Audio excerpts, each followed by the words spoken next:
오늘 9월 10일 세계 자살 예방의 날입니다. 우리가 매일 보는 SNS 속 환한 웃음이나 그냥 스쳐 지나가는 안부 인사 너머에 있는 그 사람의 진짜 마음. 얼마나 알고 있을까요? 글쎄요. 어쩌면 가장 가까운 사람이 정말 아무에게도 말 못할 그런 깊은 어둠 속을 혼자 걷고 있을지도 모르겠습니다.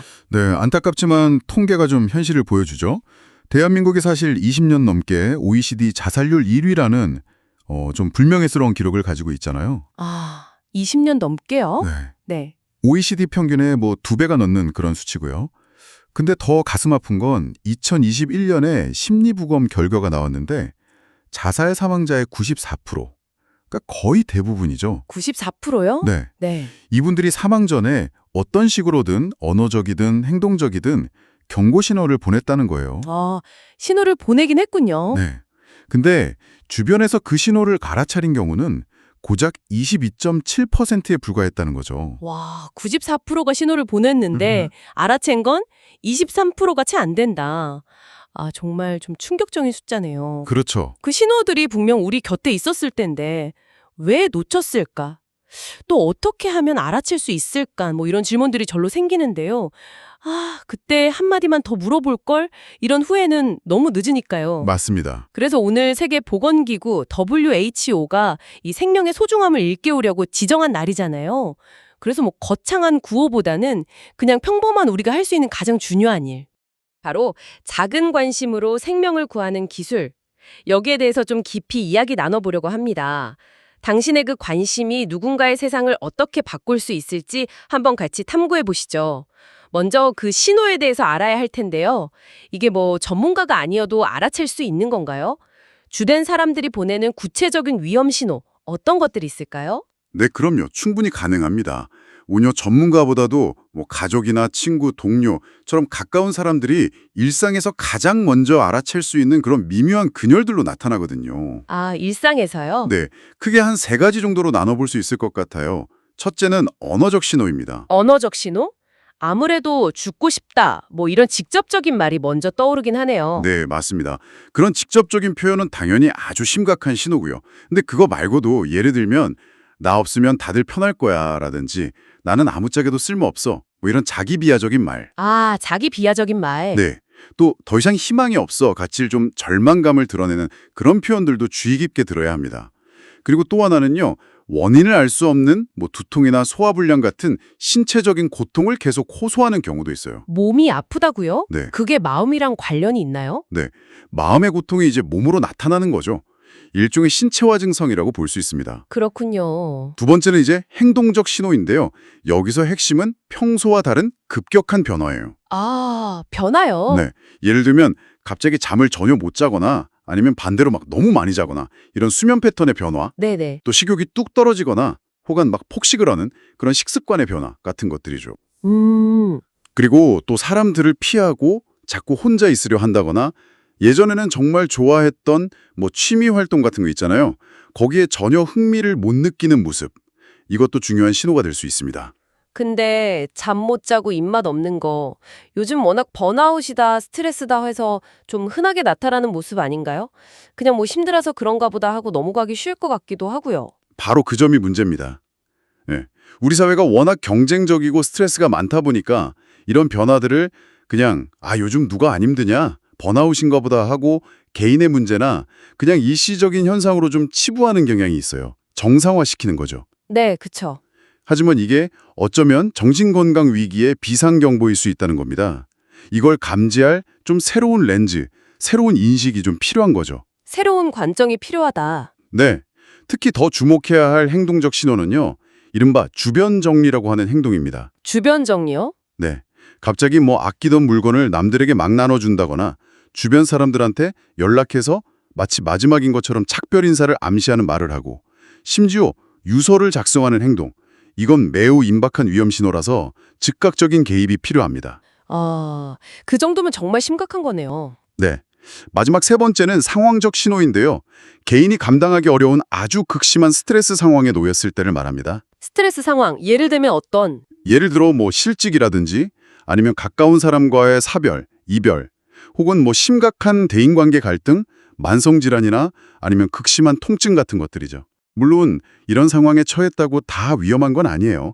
그렇지만 이런 어려운 상황 속에서 아까 말씀드린 언어적 신호나 행동적 신호가 같이 나타난다. 그러면 그냥 지나쳐서는 안 된다는 거죠. 훨씬 더 세심한 관심이 필요하다는 뜻입니다. 아, 듣고 보니까 혹시 내 주변에도 저런 신호를 보낸 사람이 있었는데 내가 그냥 무심코 지나쳤을까 뭐 이런 생각에 마음이 좀 무거워지기도 하네요. 네, 그럴 수 있죠. 하지만 뭐 자책만 할 순 없으니까 지금부터라도 아는 게 중요하겠죠? 그럼요. 네. 그리고 특히 중장년층이나 노년층의 신호는 조금 다르게 나타날 수 있다는 점도 기억해 두시면 좋습니다. 어르신들은 좀 다른가요? 네. 가면성 우울증이라고 하는데요. 우리가 보통 생각하는 그런 슬픔이나 우울감 대신에요. 두통, 소화불량, 기력 저하, 뭐 여기저기 몸이 쑤시고 아프다. 이런 식의 신체 증상으로 주로 나타나는 경우입니다. 아, 슬픈 표정이 아니라 몸이 아프다고 하시는 거군요. 그렇죠. 아무래도 감정을 직접 표현하는 걸 좀 나약하다고 여기거나 좀 어색해하는 그런 문화적인 배경 속에서 마음의 고통이 이제 몸의 언어로 대신 말하는 거라고 볼 수 있죠. 아, 그러네요. 어르신들이 아이고 허리야, 기운 없다 하시는 걸 그냥 나이 탓으로만 생각했는데 그 안에 다른 마음의 고통이 숨겨져 있을 수도 있겠군요. 네, 실제로 그럴 수 있습니다. 2022년 통계를 보면요. 80대 이상 노년층의 자살률이 전 연령대 중에서 가장 높았어요. 80대요? 와. 네, 인구 10만 명당 60.6명이었거든요. 이건 뭐 사별이나 경제적인 어려움, 또 만성질환 같은 여러 가지 상실감이 복합적으로 작용한 결과라고 보입니다. 그래서 어르신들이 계속 몸이 아프다고 하실 때 특히 뭐 여러 병원을 다녀봐도 뚜렷한 원인을 못 찾는다 하시면 어르신, 잠은 잘 주무세요? 식사는 좀 어떠세요? 이런 신체 건강 질문이랑 더불어서 혹시 뭐 마음이 답답하시거나 좀 힘든 일은 없으세요? 라고 조심스럽게 마음의 안부까지 같이 물어봐주는 그런 지혜가 필요합니다. 몸의 호소가 실은 마음의 간절한 구도 요청일 수 있으니까요. 아, 그렇군요. 몸의 소리, 마음의 소리, 둘 다 잘 들어야겠네요. 근데 만약에요, 누군가가 주변 사람한테 죽고 싶다, 이런 말을 직접적으로 한다면요. 이건 정말 어떻게 받아들여야 할까요? 그냥 뭐 농담처럼 하거나 힘들어서 하는 말일 수도 있지 않을까요? 그건요. 그 어떤 신호보다도 가장 심각하고 위급한 구조 신호로 받아들이셔야 합니다. 가장 심각하다고요? 네. 에이, 설마 진짜 그러겠어? 혹은 뭐 나약한 소리 하네 하고 무시하거나 흘려듣는 건 절대 안 됩니다. 많은 분들이 자살에 대해 말하는 사람은 실제로는 행동하지 않는다. 이렇게 잘못 알고 계신 경우가 많은데요. 아, 저도 약간 그런 생각 있었던 것 같아요. 그렇죠. 근데 국립정신건강센터 같은 전문기관에서는 이게 가장 위험한 통념 중 하나라고 아주 강력하게 경고합니다. 오히려 아까 말씀드린 심리부검 결과가 보여주듯이 대부분 어떤 형태로든 말이나 행동으로 신호를 보낸다는 거죠. 아, 신호를 보내는군요, 결국. 근데 죽고 싶다는 그 말은요. 어쩌면 그 사회적인 편견이나 수치심, 뭐 남에게 짐이 되기 싫다는 그런 마음 같은 수많은 내적 장벽들을 정말 힘겹게 뚫고 나온 마지막 용기일 수 있어요. 마지막 용기. 네. 그 말 속에는 아이 고통을 정말 끝내고 싶다는 절망감과 동시에 제발 나 좀 이 고통에서 구해달라는 아주 간절한 도움 요청, 즉 양가 감정이 같이 있는 겁니다. 듣고 싶다는 마음이랑 살고 싶다는 마음이 같이 있다. 그렇죠. 근데 듣는 사람 입장에서는 그 말이 너무 충격적이고 또 당황스러워서 어떻게 반응해야 할지 몰라서 좀 피하고 싶을 수도 있을 것 같아요. 그 무거운 말을 감당하기가 어려울 수도 있고요. 맞습니다. 바로 그 불편함 때문에 야, 그런 끔찍한 소리 하지 마! 라거나 아니면 뭐 힘내! 다 잘 될 거야! 라고 서둘러서 덮어버리면요. 상대방은 아, 내 고통은 역시 다른 사람이 감당할 수 없는 거구나.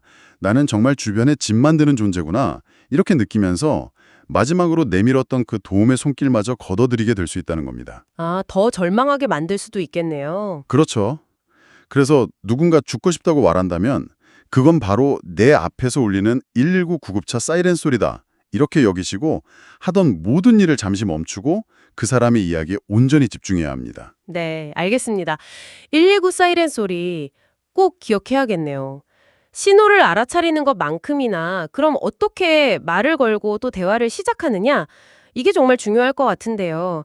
혹시 뭐 주변에 최근 힘든 기색을 비췄거나 좀 의미심장한 말을 했던 사람이 있다면 오늘 네가 얼마 전에 했던 말 그게 계속 마음에 좀 남아서 혹시 무슨 힘든 일 있는 건 아닌지 걱정돼서 연락했어. 뭐 이렇게 조심스럽게 문자를 보내보는 것도 작은 시작이 될 수 있겠어요? 네, 아주 좋은 방법이죠. 그런데 막상 말을 거려고 하면 괜찮냐고 물었다가 괜히 잠자는 사자 코털 건드리는 거 아닐까? 아니면 내가 뭐라고 감히 남의 속마음을 물어봐. 뭐 이런 두려움이 드는 것도 사실이에요. 이 두려움 대체 뭘까요? 정말 극복해야 하는 걸까요? 그 두려움의 근원을 좀 깊이 들여다보면요. 자살에 대해 이야기하는 것이 오히려 자살 생각을 부추길 수 있다는 아주 깊고도 위험한 오해가 자리 잡고 있는 경우가 많습니다. 아, 말을 꺼내면 더 안 좋을까 봐. 네. 그런데 이건 과학적인 근거가 전혀 없는 완전히 잘못된 통념입니다. WHO 세계보건기구의 자살 예방 가이드라인에서도 아주 명확하게 밝히고 있어요. 어려움을 겪는 사람과 자살에 대해서 솔직하게 이야기하는 것은 위험을 증가시키지 않습니다. 오히려 그 반대예요. 오히려 도움이 된다고요? 네. 자신의 그 고통스러운 감정을 안전하게 터놓을 수 있는 공간을 열어주고 아, 내가 혼자가 아니구나라는 느낌을 주면서 궁극적으로는 도움을 구하도록 격려하는 아주 긍정적인 기회를 제공한다는 거죠. 그렇다면 우리가 망설이는 건 상대방을 걱정해서라기보다는 뭐랄까, 그 무거운 주제를 꺼냈을 때 내가 감당해야 할지도 모르는 그런 상황에 대한 두려움? 그러니까 나 자신의 불안감 때문일 수도 있다는 말씀이시군요. 네, 그럴 가능성이 상당히 높습니다.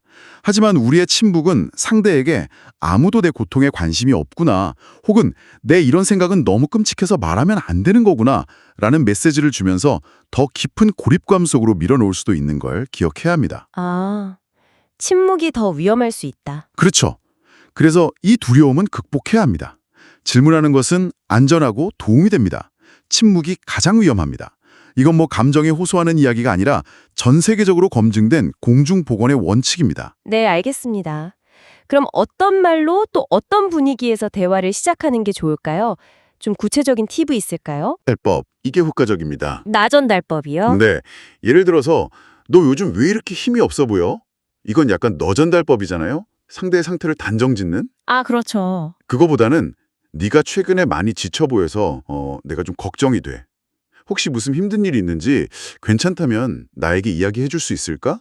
이렇게 나의 걱정과 감정을 주어로 표현하는 거죠. 아, 내가 걱정된다는 식으로. 네, 이건 신문이 아니라 어떤 관계에 기반한 초대이기 때문에 상대방은 아, 내가 존중받고 있구나, 이 대화가 안전하구나 이런 느낌을 받을 수 있습니다. 물론 분위기도 중요하겠죠. 뭐 다른 사람이 없는 좀 조용하고 사적인 공간, 그리고 충분한 시간을 확보하고 스마트폰은 잠시 넣어두고 몸을 상대방 쪽으로 향하고 눈을 맞추는 등 나는 지금 온전히 당신의 이야기를 들을 준비가 되었다는 그런 비언어적인 태도를 보여주는 것이 중요합니다. 그렇군요. 비언어적인 태도도 중요하네요. 근데 대화 중에 정말 아주 직접적으로 혹시 너무 힘들어서 죽고 싶다는 생각도 해봤어? 이렇게 물어봐도 괜찮을까요? 너무 직접적이라서 상대방에게 오히려 좀 충격을 주진 않을까요? 괜찮을 뿐 아니라 어떤 경우에는 반드시 필요한 질문일 수 있습니다. 반드시 필요하다고요? 네. 우리 생각에는 그게 너무 직접적이라 상대방이 충격을 받거나 불쾌해할 거라고 지레짐작하기 쉬운데요. 실제로는 반대 효과를 낳는 경우가 많다는 연구 결과들이 있습니다. 그 질문은 마치 여기까지 이야기해도 괜찮습니다 라고 알려주는 일종의 안전 신호등과 같아요. 아, 안전 신호등이요? 오히려. 네. 오히려 금기시되던 이야기를 꺼내도 된다는 허락처럼 느껴질 수 있다는 거죠. 그렇군요. 자살을 생각할 만큼 극심한 고통 속에 있는 사람은요, 종종 자신이 되게 비정상적이고 나약하다고 느끼면서 이런 생각을 누구에게도 말할 수 없다는 깊은 고립감과 수치심에 시달립니다. 네. 이때 누군가가 가분하고 진지하게 판단하지 않는 태도로 직접 물어봐주는 것은 그 단단한 침묵의 벽을 깨는 아주 강력한 망치가 될 수 있다는 겁니다. 아, 망치. 네, 그 질문은 나는 당신의 가장 어두운 생각까지도 감당할 준비가 되어 있다. 이 주제는 더 이상 금기가 아니다.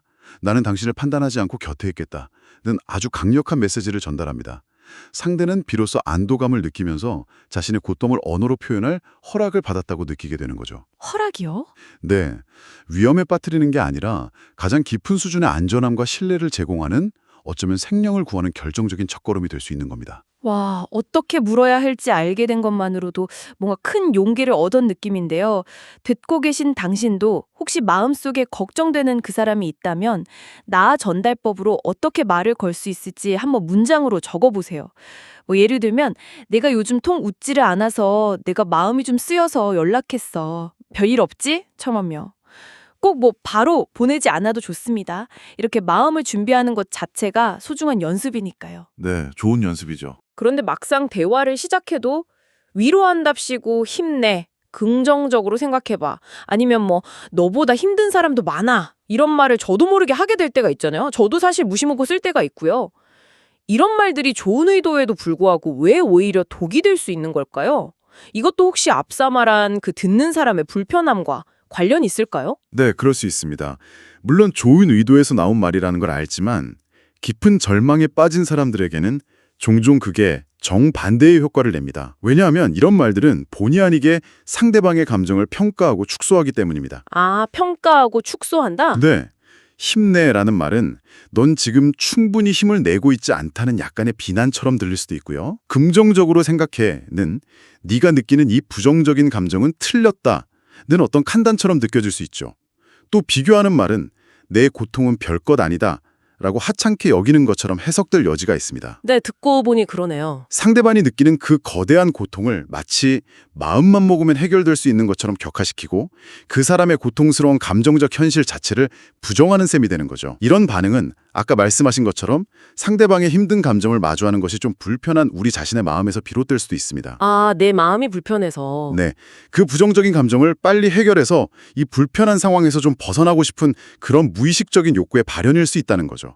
그래서 힘내라는 위로는 때로는 상대를 위한 것이라기보다 내 불안을 해소하기 위한 손쉬운 처방전이 될 수도 있습니다. 아, 결과적으로 상대방은 내 고통은 다른 사람을 불편하게 하는구나. 그만 힘들어야겠다. 이런 숨은 메시지를 읽고 더 깊은 좌절감이나 죄책감 그리고 고립감을 느끼게 될 수도 있다는 거죠. 아, 위로가 아니라 오히려 상처가 될 수도 있겠네요. 그럼 어떻게 해야 진짜 도움이 되는 위로, 진정한 공감을 전할 수 있을까요?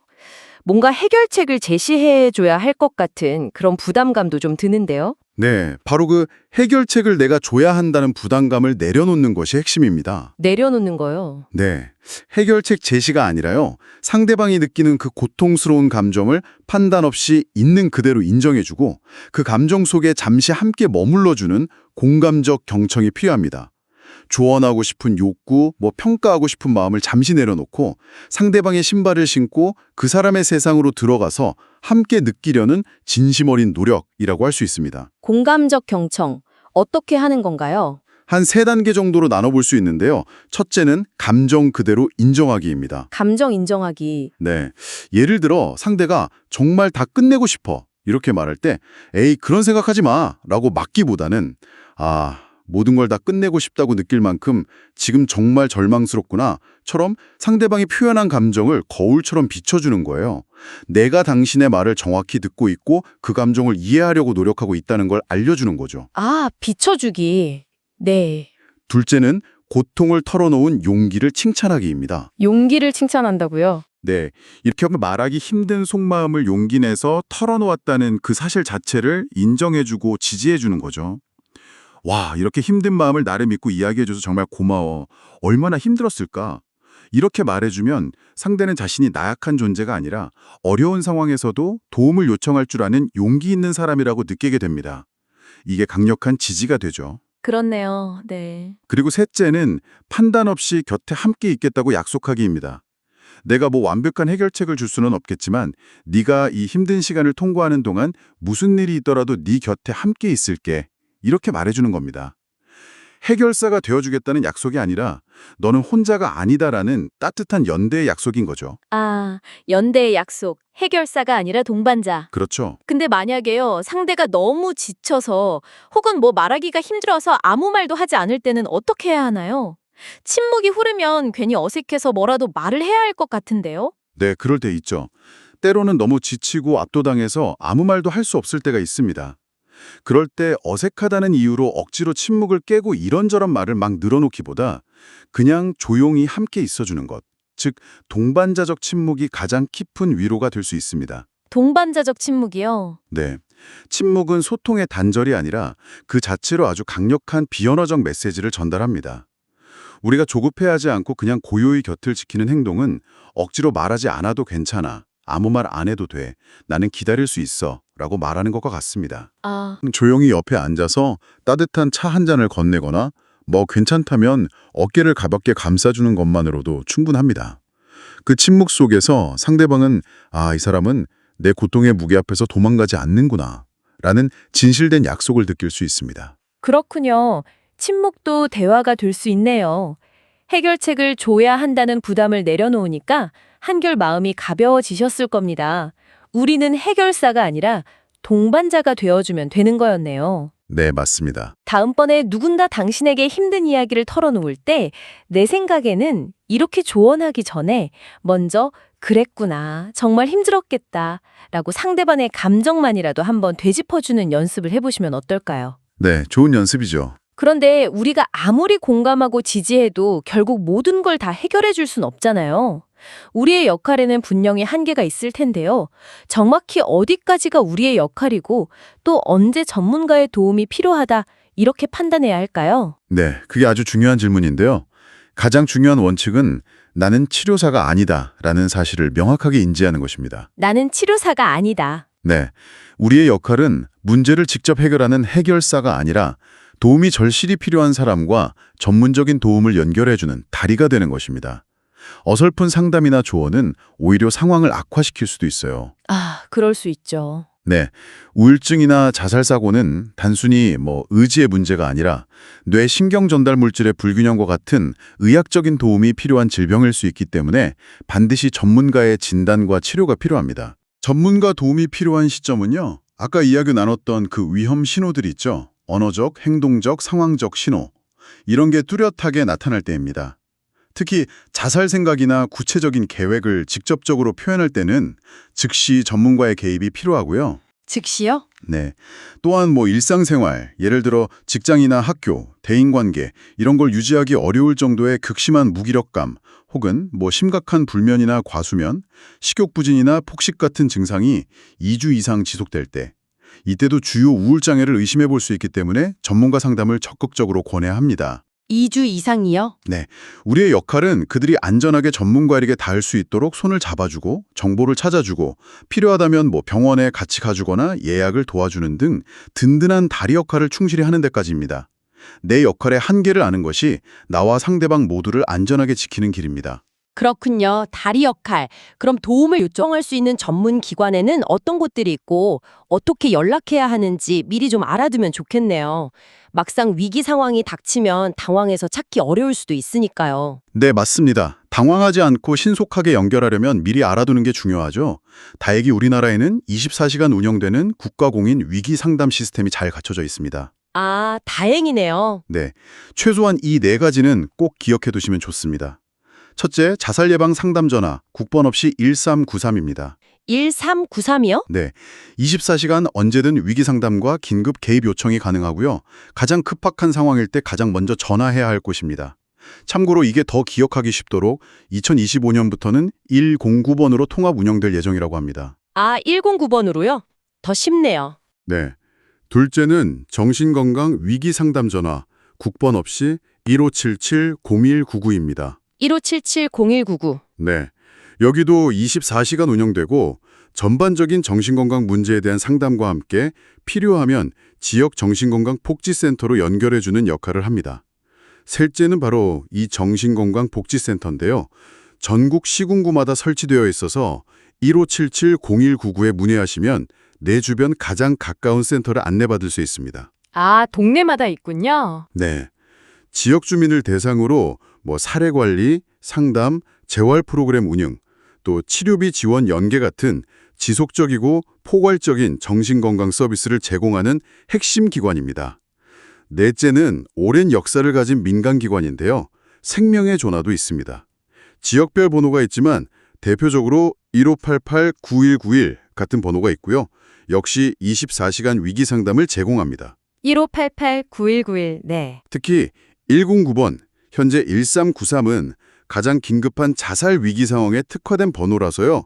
필요하면 경찰이나 소방과 연계해서 즉각적인 구조 활동까지 지원하니까 반드시 휴대폰에 저장해 두시기를 권합니다. 109번. 네, 꼭 저장해야겠네요. 네. 어디서부터 어떻게 도움을 받아야 할지 좀 막막하게 느껴질 때는 거주지 관할 정신건강 복지센터의 문을 두드려보는 것이 좋은 시작이 될 수 있습니다. 중요한 건 혼자 모든 짐을 지려 하지 말고 검증된 전문가와 기관의 도움을 적극적으로 활용하는 것입니다. 네. 그런데 만약에요, 상대방이 정신과 기록 남으면 나중에 뭐 취업이나 보험 가입할 때 불이익 받는다던데 라거나 아니야, 내가 그냥 정신력이 약해서 그런 거지 뭐 병원에 갈 정도는 아니야 이러면서 상담받기를 거부하면 어떻게 설득해야 할까요?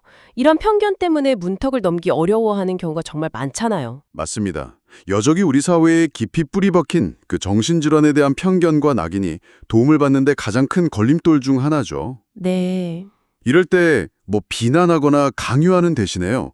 편견을 좀 부드럽게 낮춰주는 따뜻하면서도 논리적인 비유를 활용하는 것이 효과적일 수 있습니다. 비유요? 어떤 식으로요? 예를 들어 우리가 팔 부러지면 당연히 정형외과에 가잖아. 그치? 마음도 감당하기 힘든 큰 충격을 받으면 골절을 입은 것처럼 아프고 다칠 수 있어. 전문가의 도움을 받아야 더 빠르고 안전하게 회복될 수 있는 상태인 거야. 이렇게 말해보는 거죠. 마음의 골절. 네. 네, 뭐 마음의 감기라는 표현을 넘어서 마음의 골절이나 심한 독감처럼 좀 적극적인 치료가 필요한 의학적인 상태임을 이해시키는 겁니다. 그렇군요. 또 상담을 치료라는 좀 무거운 단어 대신에 점검이나 컨설팅으로 접근하는 것도 심리적 장벽을 낮추는 데 도움이 될 수 있습니다. 점검이나 컨설팅. 네, 매년 건강검진 받듯이 지금 내 마음 상태가 어떤지 전문가에게 한번 점검받고 앞으로 어떻게 관리하면 좋을지 조언을 구해보는 거야. 이렇게 좀 가볍게 제안해 볼 수 있습니다. 그리고 무엇보다 가장 강력한 설득은요. 네가 괜찮다면 내가 너와 함께 가줄게 라고 말하면서 그 두렵고 망설여지는 첫걸음을 혼자가 아닌 함께 내딛어주는 것입니다. 함께 가준다는 말, 그게 정말 큰 힘이 되겠네요. 누군가를 돕는다는 것이 생각보다 훨씬 더 책임감 있고 또 조심스러운 일이라는 것을 느끼셨을 겁니다. 하지만 기억하세요. 혼자 모든 걸 짊어지려 할 필요는 없습니다. 오늘 당신의 스마트폰에 자살 예방 상담 전화 199, 현재 1393와 정신건강 위기상담 1577-0199 이 두 개의 번호를 저장해 두는 건 어떨까요? 언젠가 이 작은 행동 하나가 당신 혹은 당신 주변의 소중한 생명을 구할 수도 있습니다. 네, 꼭 저장해 두세요. 오늘 우리가 나눈 이 모든 이야기들, 신호를 알아차리고 귀 기울여 듣고 전문가에게 연결하는 이 과정이 결국 게이트키퍼라는 하나의 개념으로 모아지는 것 같습니다. 한국생명존중희망재단에서는 생명지킴이라는 우리말로 부르던데요. 정확히 어떤 의미인가요? 네, 말 그대로입니다. 자살이라는 안타까운 비극으로 향하는 문 앞에서 생명을 지키는 문지기라는 뜻이죠. 문지기요? 네. 중요한 것은 이 게이트키퍼가 뭐 의사나 상담사 같은 특정 전문가만을 지칭하는 것이 아니라는 점입니다. 가족, 친구, 동료, 뭐 교사, 종교인, 이웃 등등 자살 고위험군과 일상생활에서 자주 접촉하는 우리 모두가 잠재적인 게이트키퍼가 될 수 있다는 겁니다. 우리 모두가요? 네. 역할은 오늘 우리가 계속 이야기 나눈 것처럼 주변 사람들의 자살 위험 신호를 조기에 발견하고 그들의 이야기에 귀 기울여 들어주며 도움이 필요한 경우 전문 서비스에 안전하게 연결해 주는 것입니다. 특별한 사람이 아니라 우리 모두가 될 수 있다. 그렇습니다. 게이트키퍼 역할의 가장 큰 중요성은 바로 그 일상성과 접근성에 있습니다. 스스로 정신건강의학과를 찾아가기 어려워하는 사람들이 많기 때문에 그들 가장 가까이에서 미묘한 변화를 감지하고 먼저 손 내밀어 줄 수 있는 우리 같은 평범한 사람들이 바로 1차 안전망 역할을 하는 거죠. 1차 안전망? 네. 정부에서도 이 게이트키퍼 양성의 중요성을 인지하고 이걸 자살 예방 정책의 핵심 과제로 삼아서 2020년 기준으로 이미 130만 명 이상이 관련 교육을 이수했다고 합니다. 와, 130만 명이요? 네. 자살 예방은 더 이상 소수 전문가만의 영역이 아니라 우리 사회 구성원 모두의 관심과 참여가 필요한 공동의 책임임을 보여주는 아주 중요한 개념입니다. 그럼 제가 게이트키퍼, 생명지킴이가 되려면 어떻게 해야 하나요? 혹시 뭐 특별한 자격증 같은 것이 필요한가요? 아니요, 전혀 그렇지 않습니다. 특별한 자격은 필요 없습니다. 오늘 이 이야기에 귀 기울이고 계신 당신은 이미 게이트키퍼가 되기 위한 아주 중요한 첫걸음을 떼신 셈입니다. 아, 그런가요? 네, 게이트키퍼의 역할은 결코 복잡하거나 어렵지 않습니다. 오늘 우리가 배운 3가지 단계를 기억하고 실천하면 됩니다. 첫째, 보고, look, notice. 주변 사람들의 말과 행동, 감정 상태의 변화에 관심을 기울이고 자살 위험 신호가 있는지 주의 깊게 살펴보기. 보고. 네. 둘째, 듣고, listen. 위험 신호가 감지되면 주저하지 말고 다가가 먼저 안부를 묻고 필요하다면 자살 생각에 대해서도 직접적으로 질문하며 어떤 이야기도 판단하지 않고 진심으로 들어주기. 공감적 경청. 셋째, 말하기, speak, connect. 혼자서 모든 문제를 해결하려고 하지 말고 자살 예방 상담 전화 109나 정신건강복지센터 같은 전문기관의 도움을 받을 수 있도록 정보를 제공하고 안전하게 연결하기, 필요하다면 동행. 말하기. 보고, 듣고, 말하기. 네, 보고 듣고 말하기. 이 3단계만 기억하면 누구나 소중한 생명을 지키는 게이트키퍼가 될 수 있습니다. 혹시 뭐 더 체계적으로 배우고 싶으시다면 한국생명존중희망재단이나 각 지역 정신건강복지센터 등에서 보고 듣고 말하기와 같은 일반인 대상 게이트키퍼 양성교육 프로그램을 무료로 제공하고 있으니 참여해보시는 것도 좋습니다. 아, 무료 교육도 있군요. 좋은 정보네요. 하지만 이런 개인적인 노력만으로는 좀 한계가 있을 것 같아요. 우리 사회 전체가 함께 노력해야 할 부분은 무엇일까요? 물론입니다. 개인의 노력과 함께 우리 사회 시스템 전체가 변화해야 합니다. 서로에게 관심을 갖고 기꺼이 게이트키퍼가 되어주는 문화를 만드는 것을 넘어서 누구나 필요할 때 쉽고 안전하게 도움을 요청하고 또 받을 수 있는 그런 촘촘한 사회적 안전망을 구축하는 것이 중요합니다. 사회적 안전망이요? 네, WHO에서도 자살 예방을 위해서는 포괄적인 국가 전략이 필수적이라고 강조하고요.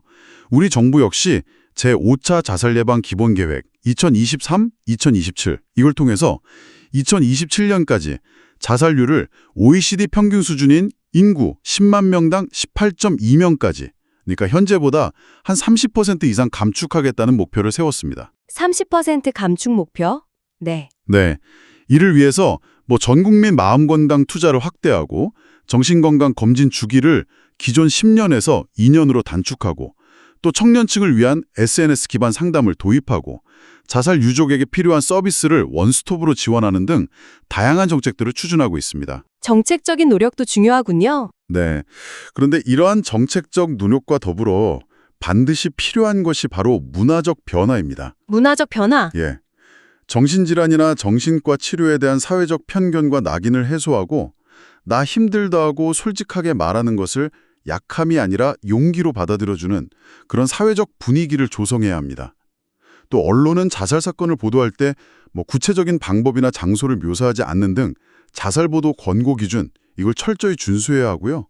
학교나 직장에서도 그냥 형식적인 교육이 아니라 실효성 있는 자살 예방 교육을 의무화하는 노력도 필요합니다. 네, 정말 중요한 부분들이네요. 결국 개인의 작은 실천이 모여서 사회 전체의 인식을 바꾸고 그렇게 변화된 인식이 더 나은 정책을 지지하며 또 그렇게 튼튼해진 정책과 시스템이 다시 어려움에 처한 개인을 보호하는 그런 선순환 구조를 만들어 나가야 합니다.